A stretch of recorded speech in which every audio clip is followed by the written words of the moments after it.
Assalamu alaikum dostlar.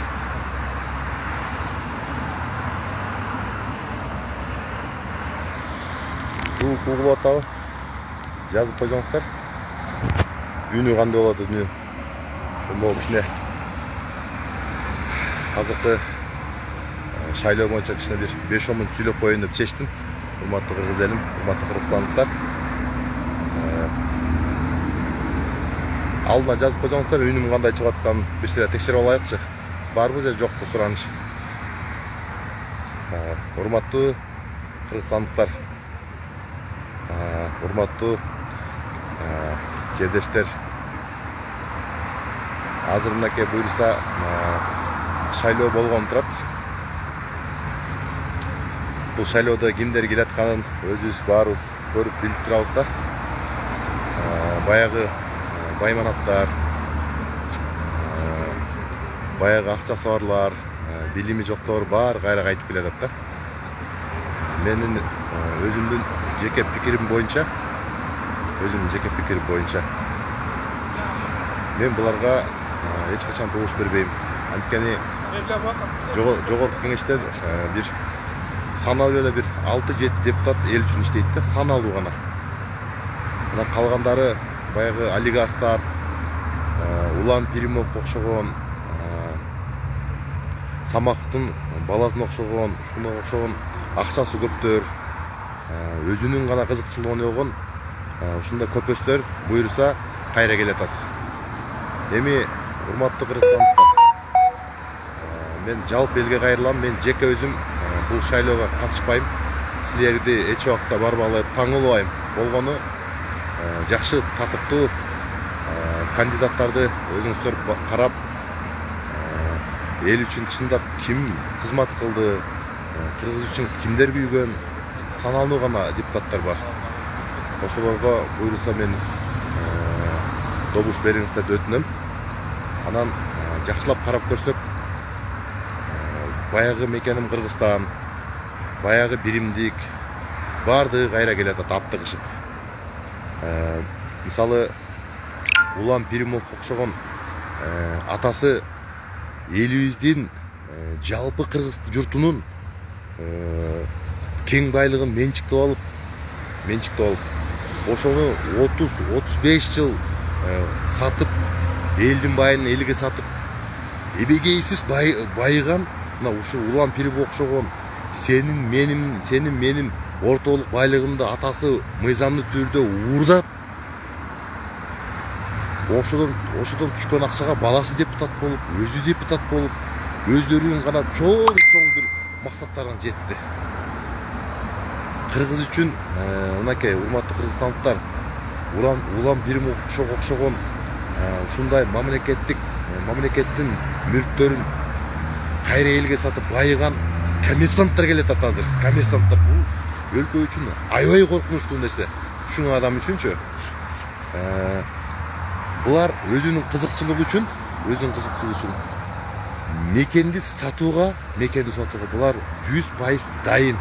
Анткени булардын идеологиясында мекенди өнүктүрүү, мекенди бир элдин турмушун оңдойн деген идеология жок.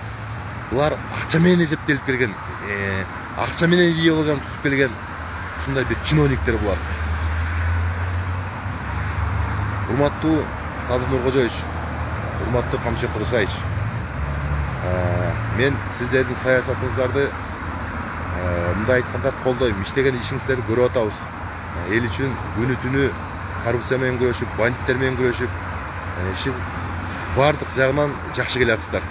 Бирок Садыр Нуркожоевич, ушул Улан Пиримов окшогон мындай элдин мүлкүнө атасы, баласы, ата бала болуп кол салгандарды биз парламентке жолотушубуз керек.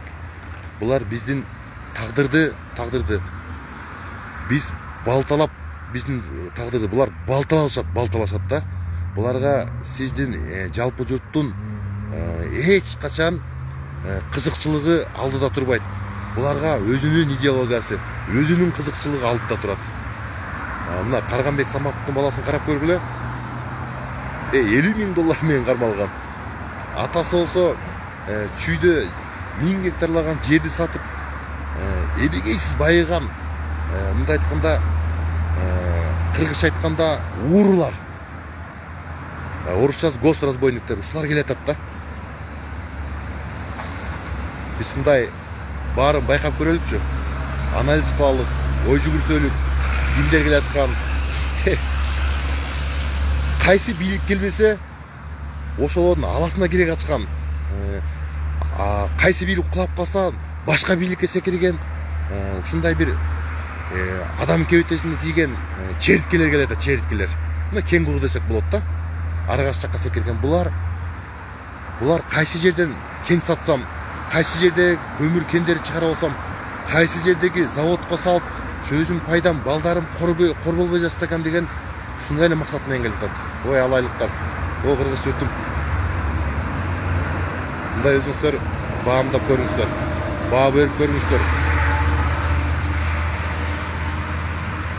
Булар мекеним Кыргызстан, биримдик 2020-жылы мамлекетте Сооронбай Жээнбековдун эл кубалап жүргөндө булар биримдик менен биримдиктин кимин ырдап, биз ушундай бир акча менен келип алабыз деген бир байлардын, бир уч байлардын топтошкон бир партиясы болгон.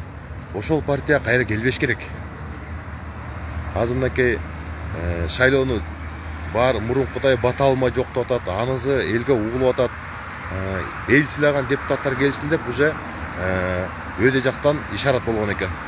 Мынакей эми эл 2000 сом алып, 3000 сом алып, бирке бир тайдын этин жеп, бирке бир шорп ичип, 6 жыл кулдай кыйналып жашабай, туура бир багытта, туура бир тандоо кылып алсак азыр, Кудай буйрса, булардын келечеги мына шайлоочулар биз сындырабыз.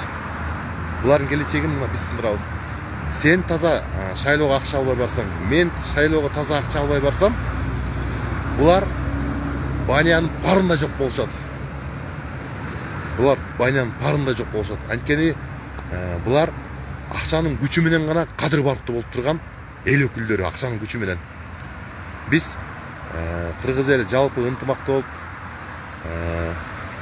Садыр Нуркожоевичтин дагы саясатын колдоп, ушуга окшогон Улам Пиримге окшогон уурунун балдары, Карганбек Самаковго окшогон уурунун балдары, буларды ууру деш керек, коркпош керек. Ушуларга окшогон уурларды шайласак, алар бизден урдалган акча менен, бизден урдалган байлык менен нан жеп чоңойгон балдар, булар сөз жок ууру болушат. Булар молдо болбойт. Булар Куран жаттаган кары болбойт, Курандан илим алган аалым болбойт. Булар ууру болот, анткени атасынын жолу уурулук менен келген. Мени сотко берсе берсин. Карганбек Самаковдун баласы, Улам Пиримге окшогон мамлекетти мыйзамга такап, ушинтип чоң мамлекеттик кендердин баарын чыгарып алгандарды, буларды ууру деп айтат. Буларды ууру деп айтат. Эч качан биз булардан жакшылык күтпөшүбүз керек, буга окшогон депутаттардан. Элдин байлыгын элге берип, элдин байлыгын элге сатып кайра. Бир учур келет. Кайсы бир жылдар үмүт кылалып, Улам Пиримге окшогон, Карганбек Самаковго окшогон жер саткандар, элдин жерин ушундай бир менчиктеп чыгарып алгандар, мыйзамга такап, кайра элге сатып, эбегейсип байлыгандар, Кудай буйрса, мен жеке өзүм ойлойм, кайсы бир жылы булар сөз жок атылат мыйзам менен. Анткени элдин күйүтү, миллиондогон мигранттын тентиши, миллиондогон мигранттар бүт дүйнөгө кыдырып тентип кеткени, тирүү кетип өлүп келгени, мына ушуларга окшогон уурулардын айынан мекенибиз аябай кыйналып турган учур.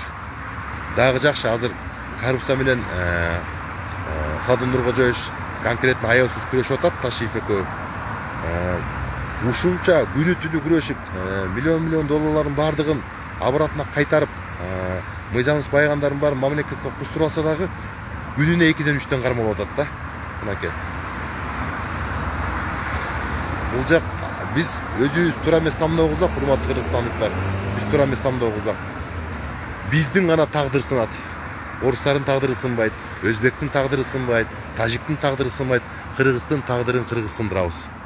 Биз туура эмес тамдоо кылып жүрүп, мынакей урматтуу достор, урматтуу кыргызстандыктар, биз туура эмес тамдоо кылып жүрүп ушул күнгө чейин 34 жыл аралыгында башта 2 миллионго жакын мигрант тентип кетти. Эмненин айынан тентиди? Ушунда олигархтар, элди сатып алган, добуз сатып алгандар, билими жоктор, акчасы бар, идеясы акча менен бекитилгендердин баардыгы келип отуруп, мына өлкө ит минген абалга келди. Ит минген.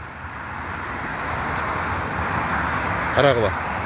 Эми тамдоо калган тамдоо өзүңөрдөн урматтуу кыргызстандыктар.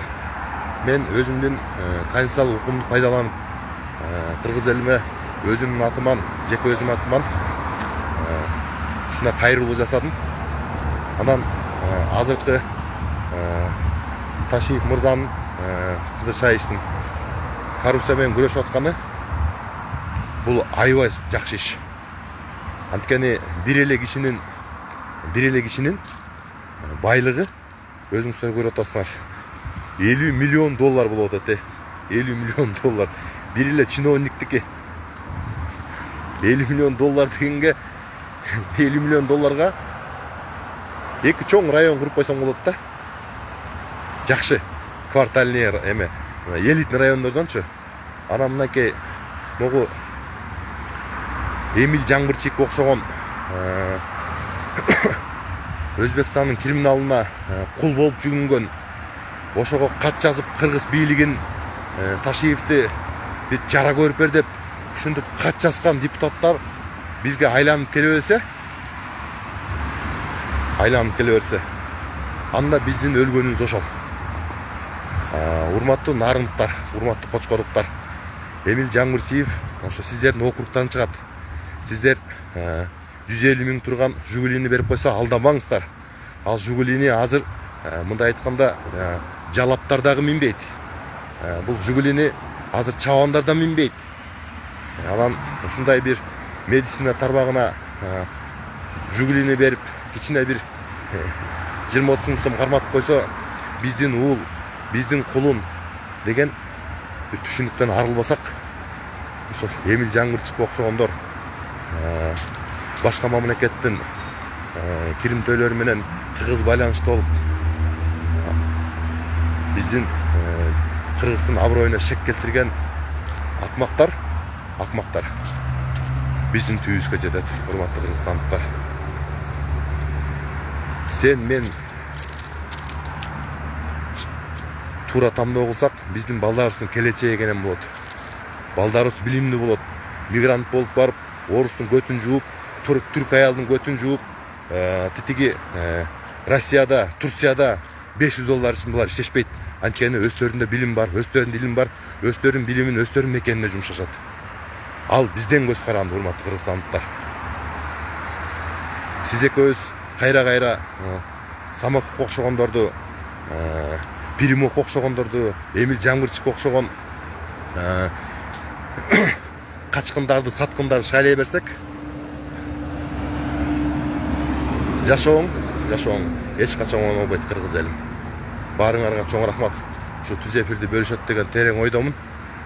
Биз Кудай буйрса шайлоо жакындап келатат. Шайлоо жакындай берсин. Кайсы депутат кандай болуп байыган, кандай мамлекетке чыккынчылык кылган, кандай кылып уурулук кылган, эмне мүлктөрү бар, Кудай буйрса баймай-бай мени өлтүрө эле койбосо ошо депутаттарчы. Баймай-бай Кудай буйрса түз эфирде бардыгын по факту сотко берсе да ута турган материалдар Кудай буйрса бар, урматтуу кыргызстандыктар.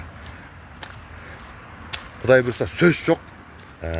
Мекеним Кыргызстандан келаткан, биримдиктен келаткан депутаттар менен Кудай буйрса булар менен күрөшөбүз. Акыйкат жолда карбайт. Чындык айт өлсөң, атың тарыхта жазылат. Урматтуу кыргызстандыктар. Биз азыркы депутаттардын арасынан баарын көрүп атабыз. Мурда кимдер келген, азыр кимдер келатат. Агыт менен карыйт эки отеңил окшош ит болот да. Ошон үчүн биз туура тамдоо кылсак, могу жогорку кеңештеги акчасы көп, элдин эсебинен байыган депутаттарды Кудай буйрса жакында, Кудай кааласа, баардык факты менен чыгып турат, Кудай кааласа, урматтуу кыргызстандыктар. Мага ишенип коюңуздар. Балким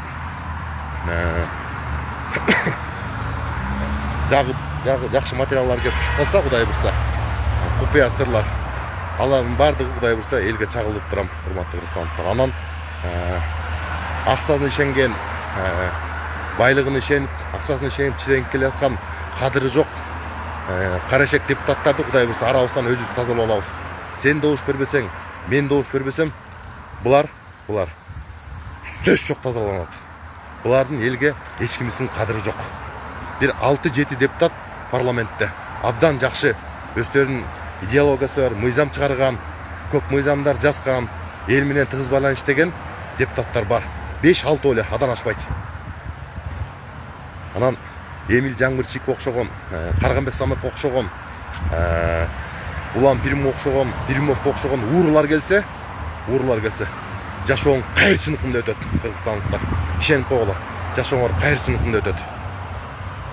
Барыңарга бейпилдиктин каалайм, амандыктын каалайм. Мекенибизде тынччылык болсун, журтубузда токсулук болсун. Мамлекетибиз өзү өскөн, өнүгүп өскөн бай мамлекеттердин катарына кошулуп, мекенибиз Кудай бурса карыздан кутулуп, келечек урпактарыбыз, балдарыбыз билимдүү илимдүү болуп, мамлекетти көтөргөн жакшы жаштардан болсун. Амин. Барыңарга жалпы салам, урматтуу досторум.